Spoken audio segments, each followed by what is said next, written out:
0, 1. Let's get started.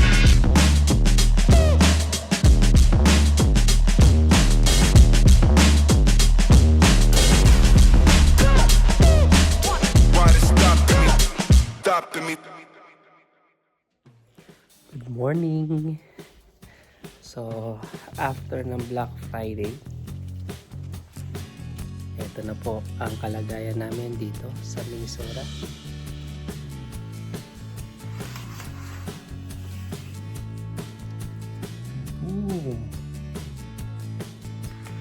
Covered na ulit kami ng snow. Ayan, snowy.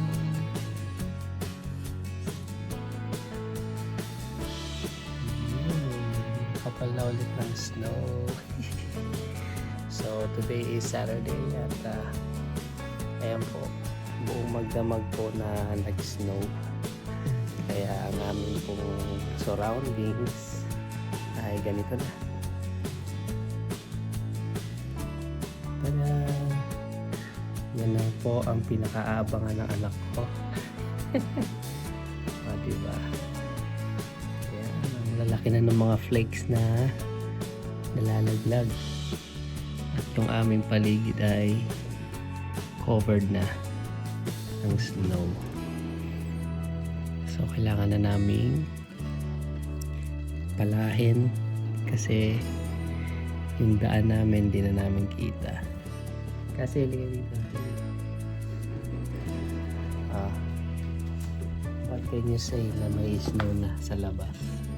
I'm gonna make a snowman. Nagawa ka ng snowman? Hindi ka pa mag-ano, snow angel? Pwede na rin po. Kaya lang dapat magbalot ka kasi ang lamig. So, 20 degrees Fahrenheit na ngayon. So, to siguro negative something na.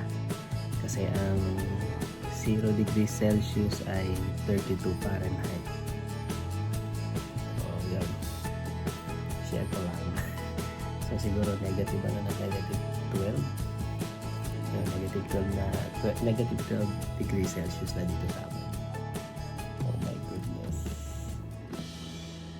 Yan. Magpapala na naman tayo.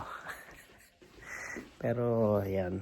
So, this morning, ay may nakita ako sa YouTube. YouTube ata o TikTok. So, gumagawa kami ngayon ng cake mula sa butter ng pancake. So, dito namin niluluto sa rice cooker. So, inaantay ko lang na maluto yung gitna kasi medyo sariwa pa yung gitna. And malalaman natin kung ano ba yung napanood namin o fail.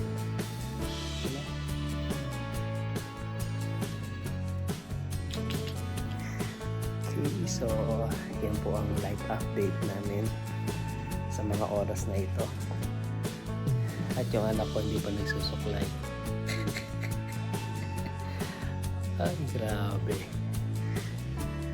Nag-i-snow na ulit dito sa Minnesota. Medyo late pero grabe. Buong paligid yan. Mamaya papakita ko sa inyo.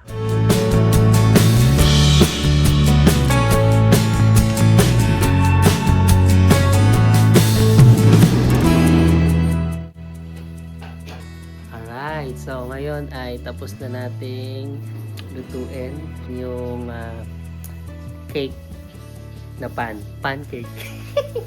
Ang corny. Let's go.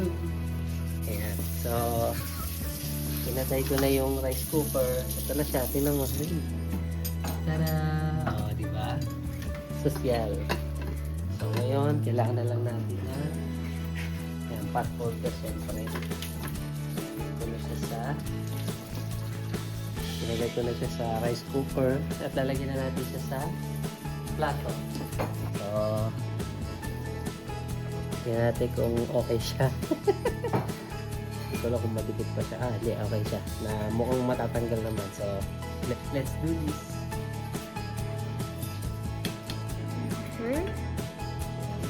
Babalik rin lang natin.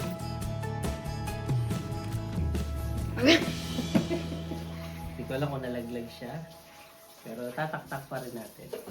Ang layo mo naman. Para nga po makita lahat eh. Yan. Pinapakiramdam ako nalaglag na. Kasi parang makapit pa siya.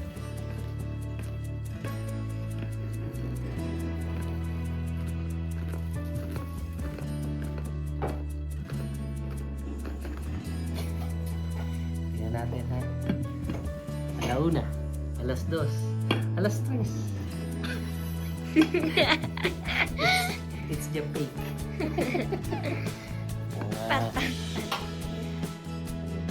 Nakadikit pa siya. So, hintayin lang natin. O kaya, pupwersahin na natin. Kukuha na ako ng pangsungkit. Wait. Hindi po ano mo po. Kuha ka po ng hard na, tas iganon mo po sa Gaganon? side, tas gaganon. Sige, Yung- sabi na anak ko, tatampal-tampalin daw.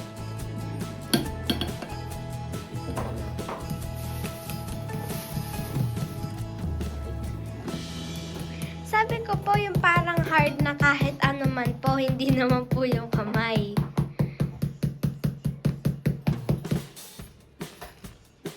Makapit talaga. Dito po kasi lahat po ng side. Kasi po, Hindi. Susungkitin ko na. oh, Okay, so gagamitan na natin ang pinagbabawal na technique. Ayan. Susungkitin ko na. Kasi ayaw talaga malaglag. Alam mo naman. kasi nga po, inaano ko nga po parehas kayo.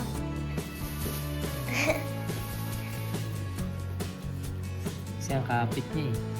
Hindi ko alam kung may mali ba akong ginawa. Hindi naman po yung nasa instruction ah. Kasi ginaya ko lang yun sa TikTok eh.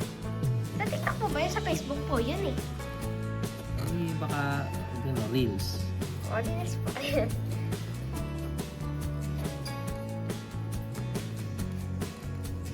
Ayan, so hopefully gumana na siya. So, balik na rin ulit natin. Yung ano na lang po, gaganon mo na lang po.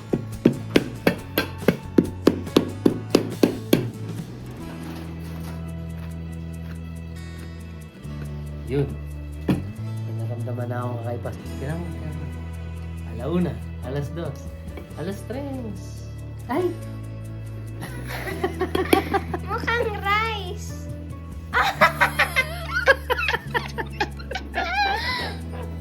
So, it's a fail mga kaibigan. Siguro naparami yung cake na ginawa ko. Hindi po tatay kasi kaya po siya nahati kasi po yung inano mo lang po yung dito, hindi po yung Oo ano na. po. Na. Eto na! Ano? Oh, burnt! Tada! Tada!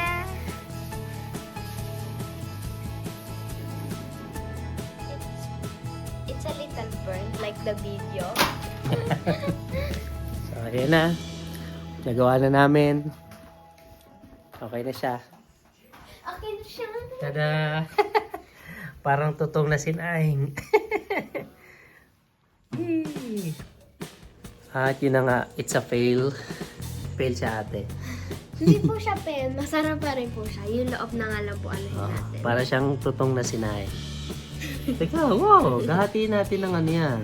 Parang ano pa rin, parang cake pa rin. Lalagyan natin ng dulce de leche o kaya ng butter syrup. Pero okay pa rin. Nandun pa rin yung lasa ng pancake. Masarap. Okay na yan. Pagtitiisan na lang namin. Trial and error lang kasi. Alright. At eto na naman tayo sa malamig na panahon. Ayan. Grabe oh.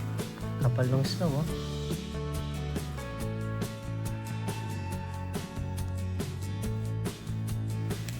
Grabe. Puti na naman ang paligid. So ayan. Tingnan natin ang paligid. Ayun, lubog ang aking paa. Sa snow. Oink. Oink. Oink. Oink.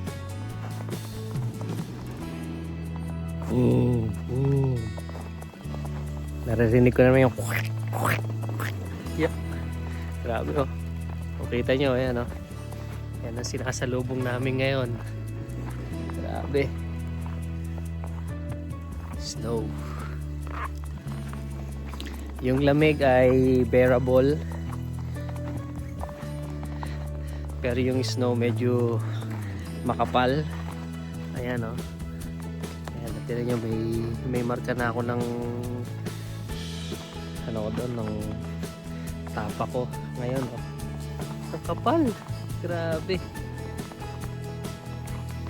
Punta tayo ngayon dito. Lulubog na yung pa ako. Ayan. So pasok tayo sa garahe dahil si Father niyaya si Cassie na mag-bake. Ayan, buti na lang dito walang snow syempre kasi covered eh. So ngayon ay manghiram tayo ng sasakyan para maihatid si Cassie kay Father kasi mababa yung sasakyan ko. So hindi ako pwedeng mag-drive nun. Kaya ito tayo sa mas malaking sasakyan. Bango. Alright. Let's do this. Teka lang. Hindi ko gamay yung sasakyan. Wait lang. Yan. Sa sobrang kapal ng snow. Ayan. Nanghiram tuloy tayo ng sasakyan. At dahan-dahan tayo dahil hiram lang natin yung sasakyan. Ayun, may bata doon na naglalaro sa malayo. Ayan. So ngayon ay nandito tayo sa car. Kaway ka dyan, nak. Kita ka ba? Ha? Ayun ang aking anak. Tayo ay pupunta kay Father kasi nag-iya si Father na mag-bake sila. At sobrang covered na ng snow ang buong kalsada. Ayan o, grabe ang kapal ng snow. Ay, kung sasakyan ko ang ginamit ay hindi talaga uubra. Buti na lang meron tayong kaibigan na may mataas na clearance sa sasakyan, so safe tayo.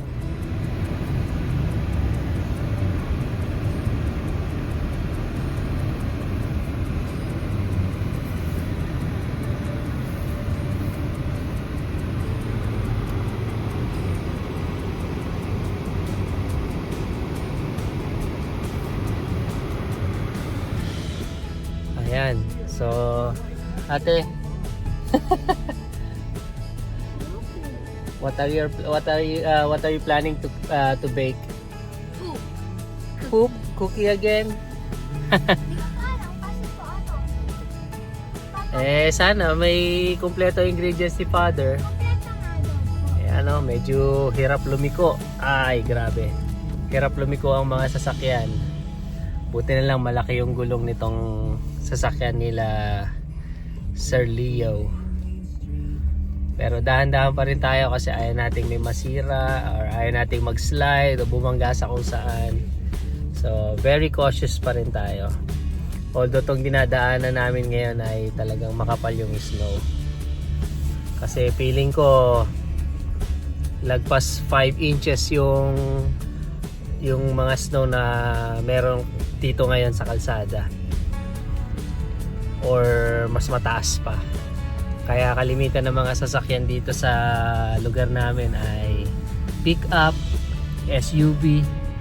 Kasi nga yung clearance sa ilalim ng sasakyan dapat mataas para sa mga ganitong klase ng panahon. So thank you Sir Leo sa pagpapahiram ng iyong sasakyan. Kasi talagang kung yung akin ang gagamitin na sedan wala, baka ang dami nang kumakalampag sa ilalim kasi laging tinatamaan ng makapal na snow sa kalsada. Ay, alright, so this is the life sa Minnesota kung saan maraming snow. Parang Canada lang pero nasa US.